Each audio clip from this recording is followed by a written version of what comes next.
الحته اللي في ظهر هاني دي مش متعريه، دي ملط، دي ملط. عارف في فدان بيجري فيه الولد الاشول بتاع نيوزيلندا ده بصراحه، وعمال يرفع عرضيات وبيعمل يا هاني اعزائي المشاهدين، السلام عليكم ورحمه الله وبركاته. الكابتن حسام حسن اخيرا على قياده منتخب مصر، اخيرا حلم طال انتظاره بالنسبه لحسام حسن، والنهارده الراجل بيحققه. بيلعب النهارده في اول لقاء ليه مع منتخب مصر، لقاء ودي قصاد فريق نيوزيلندا. النهارده فريق نيوزيلندا كابتن حسام حسن بيقول انا اخترت نيوزيلندا عشان خاطر شبه طريقه لعب فريق بوركينا، وعايز اتفرج على اللعيبه.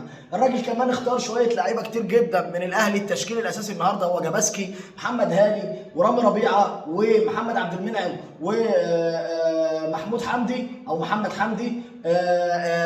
معانا 3 من النادي الاهلي، نص الملعب 3 من النادي الاهلي، مروان عطيه ومحمد مجدي قفشه وامام عاشور، والثلاثي الهجومي طبعا السفاح مصطفى محمد، الراجل اللي بيجيب اجوان سفاح وبلدوزر واللي انت عايز تقول عليه قول عليه، والاناكوندا وكل حاجه، وعمر مرموش وتريزيجيه الاثنين النهارده بادين. هنتفرج. الراجل مختار لعيبه كتير من الاهلي لان هو قال انا بختار اللعيبه اللي بتلعب واللعيبه اللي بتأدي، فالراجل ما فتاش يا جماعه يعني، وان شاء الله احنا بنحاول ندعمه. اختار من هنا، اختار الزمالك ما فيهوش غير زيزو، فيعني نزق الدنيا مع بعضينا لحد ما لقيت الزمالك كلها. الراجل كمان قال كلمه 10 على 10، قال لك ان انا عايز ارجع ان اللعيب ما يبقاش ضامن مكانه في منتخب مصر، وان يرجع الشغف بتاع زمان، ان اللعيب يبقى نفسه ينضم للمنتخب فيعمل اللي عليه والزياده عشان ينضم للمنتخب.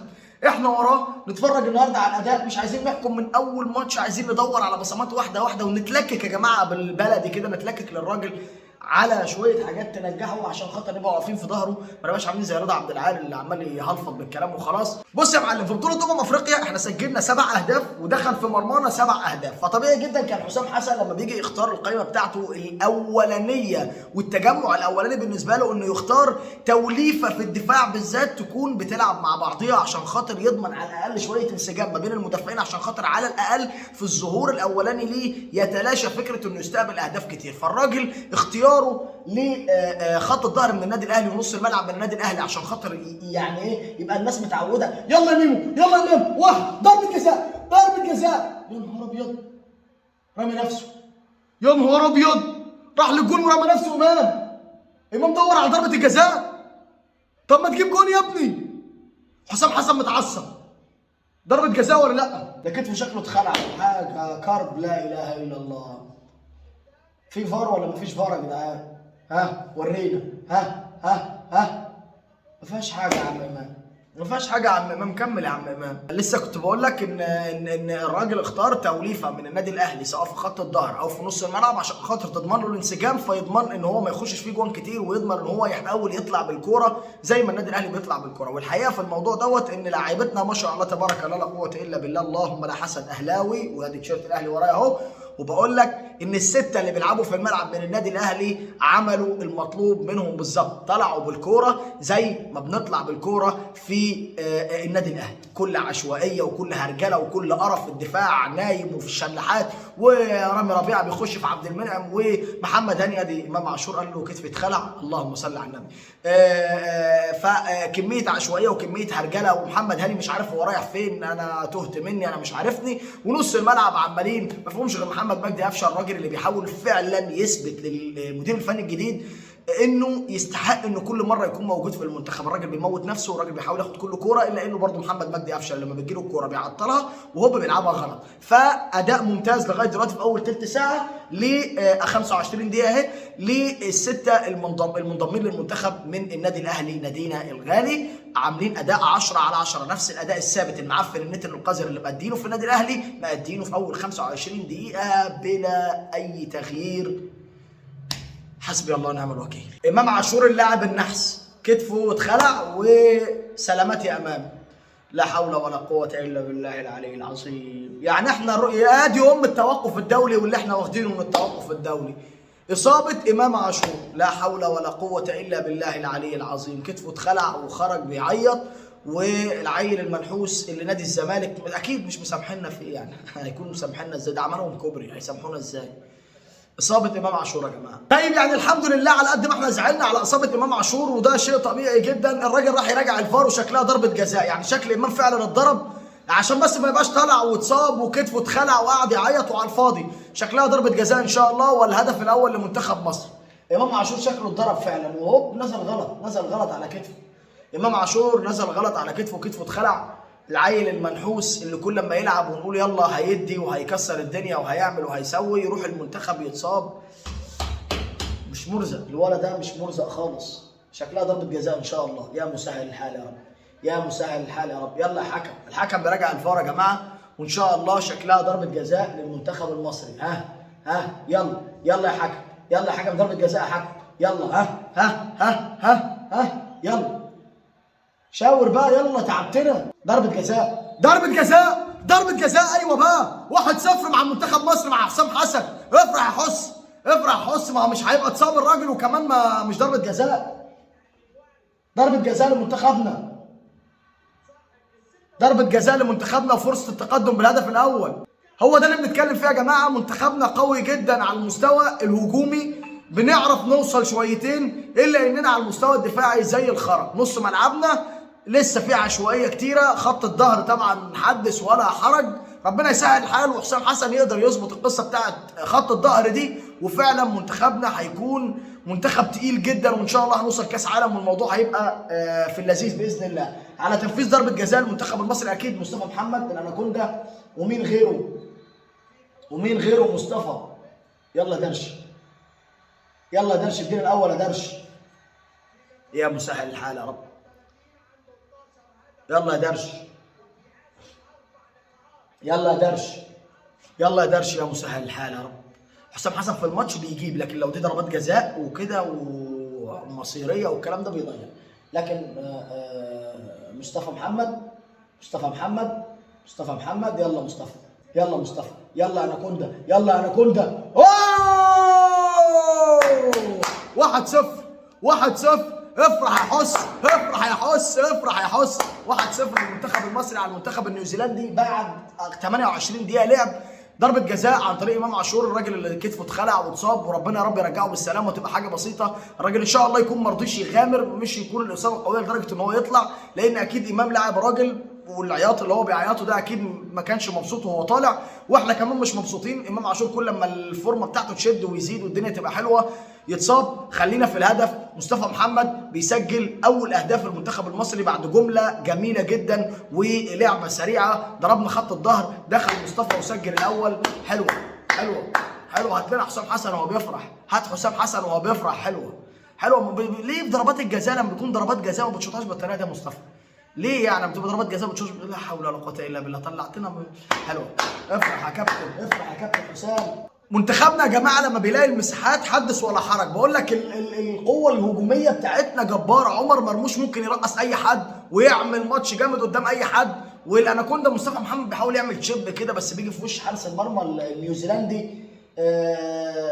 يا مساعد، ضربه ركنيه، ضربه ركنيه. يلا التاني. اوف يا نهار ابيض. عبد المنعم طبعا يا جماعه، عبد المنعم الحته بتاعته على القريبه دي، سواء بقى علي معلول اللي بيرفع ولا محمد حمدي ولا الناحيه الثانيه ايا كان اللي بيرفع، الراجل بيقطع على القريبه وبيلعب الكره بالهيد، وممكن جدا في اي لحظه يسجل فيك هدف. اي حد يرفع، المهم ان محمد عبد المنعم يقطع. منتخبنا بعد ما اتقدم ومنتخب نيوزيلندا فتح ملعبه، طالما فتحت ملعبك ضد منتخبنا هتتبهدل، يعني هتتبهدل. فمنتخبنا مبهدل نيوزيلندا في الشويه اللي بعد الجون بالهدوء واللعب على خطف منتخب نيوزيلندا. هل احنا هنفضل كده على طول، ولا احنا لسه ما شفناش اي لمحات فنيه خاصه بالكابتن حسام حسن؟ في انتظار شويه جمل، شويه اي حاجه تعرفنا ان حسام حسن يعني عرف يشتغل شويه مع اللعيبه. نهار ابيض. لا بجد الحته اللي في ظهر هاني دي مش متعريه، دي ملط، دي ملط. في فدان بيجري فيه الولد الاشول بتاع نيوزيلندا ده بصراحه، وعمال يرفع عرضيات وبيعمل يا هاني. يا جماعه الخير، محمد هاني طلع يشارك في الهجوم، عمر مرموش عمل الحتتين بتوعه وقام مسلم الكره لمصطفى محمد اللي خد اللاعب في ظهره وراح مديها لمحمد هاني. محمد هاني يعني يا جماعه ما بيكفوش اللي بيعمله ورا، الراجل راح شامطها في مصطفى محمد تاني. يا هاني، يا هاني عايز مننا ايه يا هاني؟ عايز ايه يا هاني؟ بس يا هاني الله يهديك يا هاني.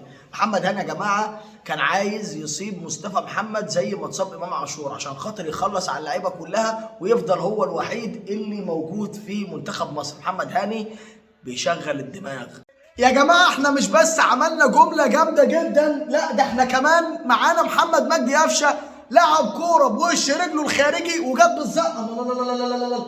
يا جماعه الحاجات اللي في السعوديه بتاعت الدرون والحاجات ايه ده ايه ده ايه ده ايه ده؟ احنا الحاجات دي بقت عندنا في مصر ولا ايه؟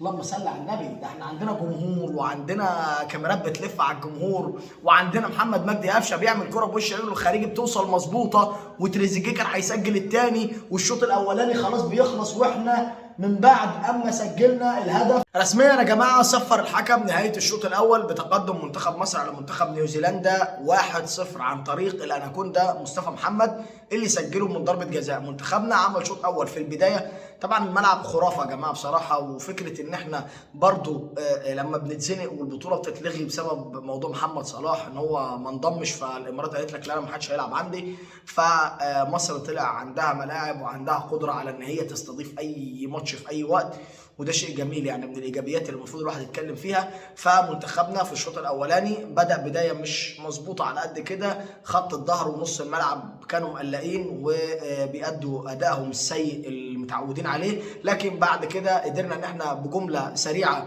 امام عاشور بيجيب ضربه جزاء، بيتصاب للاسف ربنا يشفيه ويطلع الموضوع بسيط وكتفه بيتخلع وبيطلع بيعيط، بيدخل مصطفى محمد بيسجل لنا الاول. بعد الاول سيطرنا استحوذنا لعبنا شويه على المرتدات، وجود مجدي قفشه مع حمدي فتحي ومروان عطيه فرق شكلنا كتير. شوط اول كويس شويتين وان شاء الله نكمل على الاداء ده، لان احنا كلنا في ظهر حسام حسن، مش كلنا رضا عبد العال ابدا ابدا ابدا. ان شاء الله منتخبنا هيكمل على الاداء ده، هنشوف حسام حسن هيعمل ايه في الشوط الثاني، هيغير مين، هيدي هيعمل ايه، لان هو كده عايز يكسب عشان يكمل في البطوله وياخد البطوله، وبرده محدش يسن له السكاكين من بدري، وفي نفس الوقت عايز يدي لكل اللعيبه اللي موجوده واللي هو جابها. فهنشوف حسام حسن هيعمل ايه في الشوط الثاني، ونريح شويه ونرجع نتفرج على الشوط الثاني مع بعض. الشوط الثاني بدأ يا جماعه والدقيقه دلوقتي 55 ومنتخبنا بادئ الشوط الثاني متحفظ شويتين، مفيش تغييرات عملها الكابتن حسام حسن، نفس الاسامي بنفس يعني مش هقول لك نفس طريقه اللعب، احنا متحفظين اكتر من الطريقه اللي نهينا بيها. يا جماعه مرموش جامد، اقسم بالله عمر مرموش ده جامد جدا. منتخبنا متحفظ اكتر شويتين عن ما نهى الشوط الاولاني، لان الشوط الاولاني كان منتخب نيوزيلندا فتح ملعبه واحنا كنا بنحاول نرد، لكن احنا في بدايه الشوط الثاني منتخب نيوزيلندا فتح ملعبه واحنا بنحاول. برضو كابتن حسام حسن معذور شويتين، الراجل برضو بيدور على المكسب اكتر ما بيدور على الاداء، عشان خاطر بس ايه يخلص الالسنه شويتين والراجل يبقى كسب من غير محمد صلاح، اللي على الرغم من اني كنت اكتر واحد بتكلم على صلاح وبقول لك صلاح مش عارف ايه وصلاح بيسوي وصلاح بيخلي، لكن منتخبنا من غير صلاح بصراحه بيقل كتير. لازم نقف في ظهر اللاعب بتاعنا محمد صلاح ونطلب منه هو كمان انه يقف معانا ويقف في ظهرنا، وان شاء الله يكون هو وحسام حسن سبب الخير ووش الخير على بعض وعلى مصر، وان احنا نرجع للتتويجات ونرجع للحركات الحلوه دي.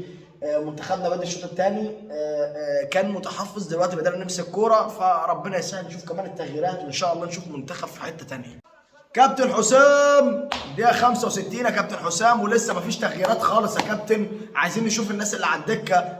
تريزيجيه خلاص بدأ يشحر لانه كالعاده هو بيجي خلاص الراجل يا بينزل يلعب ربع ساعه نص ساعه يا عمي في الشوط الثاني، يا اما بعد بدايه الشوط الثاني ب 10 دقائق بيكون تريزيجيه في الشلاحات. منتخب نيوزيلندا عمال يعمل فينا كده من بدري وشكلهم هيسجلوا التعادل. اوه الحكم وقع واللعيب وقع. سنج الهندي اهم حاجه في الماتش، يعني القطايف واللطايف، والحكم بيقع واللاعب اسمه سنج اللي هو اصلا هندي بس بيلعب في المنتخب اللي مش عارف ايه والكلام اللي ايه، يعني ماتش جامد فيه شويه كلام جميل جدا اوعى يكونوا فاتوك. منتخبنا الدقيقه 65 بيتعمل عليه هجمات خطيره جدا وبيطلع بمرتدات خطيره جدا، ويا هنسجل جون تاني يا هيخش فينا هدف التعادل. بطوله وديه عايزين نشوف حد من اللي على الدكه. يا كابتن حسام كفايه على تريزيجيه كده، تريزيجيه احنا وانت والناس كلها عارفه ان هو في الدقيقه 65 يا بيكون على الدكه وبينزل، يا في الدقيقه 65 بيكون في الملعب وبيطلع. ما ينفعش نكمل بقى بتريزيجيه يلا بقى فرجنا على الناس اللي معاك بره، كفايه كده اهو يا عم، عايزين نكسب وانت عايز تكسب وعايزين نخرس الافواه ونقطع الالسنه ونعمل الحركات، بس هيتعادلوا معانا كده يا كابتن واحنا لا عملنا تغييرات ولا شفنا لمسات ولا اي حاجه، وضربه حره مباشره للمنتخب النيوزيلندي من مكان خطير جدا على مرمى جاباسكي. الراجل اللي طلع كوره خطيره جدا جدا، وراجل يعني لغايه دلوقتي مركز، وربنا يسترها وان شاء الله ما يتعدوش معانا عشان السهره ما توصلش لحد السحور بقى. يعني عايزين ننام شويه ونقوم نتسحر ونصلي الفجر، عندنا شغل الصبح يا جماعه. الدقيقة بقت 76 ولسه مفيش تغييرات في منتخبنا. التشكيل هو زي ما هو، مفيش غير امام عاشور اللي طلع على الاصابه في الشوط الاولاني. لكن خليني اقول لك ان في فرق كبير قوي ما بين الدقيقه 65 لحد الدقيقه 75. اللي شفناه في ال10 دقايق ده ان منتخب نيوزيلندا لما بدا مستواه يقل ولاعيبتنا بدات تمسك الكوره، بدانا نشوف شويه جمل وتقل في الكوره، في تنقل الكرة ما بين لاعيبتنا بعضهم وبعض. بس هي مشكلة واحدة بس اللي عايزة تتظبط يا كابتن حسام، سربعة زيادة عن اللزوم في لاعيبتنا في قصة ان هم عايزين يوصلوا للجون. انا احاول ان انا اخلي الكرة في رجلي لحد اما انت تزهق وتقول لي الجون اهو روح سجل وانا زهقت يا عم. لكن ليه في سربعة زيادة عن اللزوم لما الكرة بتوصل لحد النص اللي قدام، بدل ما احنا نحاول ان احنا نزود عددنا بان احنا نزود عدد الباصات؟ فمش لازم ارجع الكرة حارس المرمى، ومش لازم ان انا العب الكره مباشره جدا لقدام وانا مثلا 3 على 5. لا، ما انا ممكن احاول ادوس على الكره لحد ما انت تزهق. الكره طولت في رجلي، انت هتزهق، هتبدا تجري، هتبدا المراكز بتاعتك تتغير في الملعب، فهبص الاقي في مساحات فهقدر ان انا اوصل للجون بكل سهوله. انت نفسك اخيرا مين ده اللي هينزلوا دول؟ مين دول؟ مين دول؟ ايه ده مين دول؟ ده محمد شريف. ومين رقم 25 ده يا جماعه؟ محمد شريف. اخيرا هنشوف تغييرات في اخر 10 دقائق، 3 أو 4 تغييرات لمنتخبنا. هنشوف محمد شريف وهنشوف مصطفى فتحي وهنشوف تقريبا احمد عاطف قطه، وهنشوف الناس كلها هتنزل مره واحده دلوقتي، وان شاء الله نكمل على المستوى ده ونكمل على المكسب. زي ما بقول لك منتخبنا كويس لما الكره بتبقى في رجل لاعيبتنا، بس مشكلتهم عايزين ان يبقى في تقل شويتين وعدم سربعه لما نوصل للثلث الاخير في الملعب. بنحاول نلعب مباشر. لا يا عم عادي، ممكن نرجع بالكوره، مش هنرجع لحارس المرمى، لكن مش هنخش على طول واحنا 3 على 5 او 3 على 6. بالراحه نجمع نفسنا ونزود عددنا وننقل تنقلات اكتر، فانت تزهق مننا فنقدر نوصل للجول ان شاء الله. باذن الله اللي جاي يكون افضل باذن الله. هنشوف التغييرات هتفرق معانا في ايه، وادينا مكملين مع بعض. مروان عطيه بقاله 9 6 سنين بيجرب الشوطه دي مع النادي الاهلي، والنهارده بيطلع صاروخ. كان باين يا جماعه ان مروان عطيه بدا الكرباج اللي بيعمله ده بدا يقرب من ساعه ماتش الزمالك في نهائي الكاس. الكره اللي عملها دي كانت هتخش جول في عواد. النهارده الكره في القايم، يا نهار ابيض يا جدعان، كان هيبقى جون جامد قوي، كان هيبقى جون جامد قوي يا مروان. حلوه يا مروان والله. الشامي واكرم توفيق ومحمد شريف الثلاثه بيجهزوا عشان خاطر ينزلوا. خير. مروان عطيه يا جماعه جامد قوي، مروان عطيه جامد قوي. سفر الحكم رسميا نهاية اللقاء بانتصار منتخب مصر على منتخب نيوزيلندا 1-0 في اللقاء والتجمع الأول للعالمي العميد حسام حسن. منتخب انا مش عارف صراحة اقول لك ان التغييرات اتأخرت ولا انا مبسوط. يعني انا زعلان ان التغييرات اتأخرت، ولا مبسوط ان الراجل بيعامل كل ماتش وهيرجع يخلينا كل ماتش نتعامل معاه على انه ماتش مهم ايا كان. ما يقعدش بقى يقول لنا زي زمان اصل انا بجرب، اصل انا بعمل، اصل انا بخلي، اصل انا بسوي، وان شاء الله هقف على التشكيل الجميل اللي هعرف العب بيه مش عارف ايه. فالواحد مش عارف يفرح ولا يزعل بتاخير التغييرات ولا ان الراجل مركز في كل ماتش. بس الحمد لله منتخبنا قدر يكسب في اول لقاء للتوأم حسام ابراهيم. شكر خاص يا جماعه للنجم الكبير مروان عطيه ورامي ربيعه. صراحه اداء ممتاز جدا من الراجل ده مروان عطيه ومن رامي ربيعه، الاثنين اللي في رايي هم نجوم اللقاء النهارده. الف مبروك لمنتخبنا. هنتفرج ان شاء الله على النهائي في انتظار اللي هيوصل معانا للنهائي، كرواتيا لوكا مودريتش ولا تونس علي معلول. هو علي معلول انضم ولا تونس علي معلول؟ علي معلول ده لازم يتقال اسمه، انضم ما انضمش. شكرا لكم يا جماعه، سلام عليكم.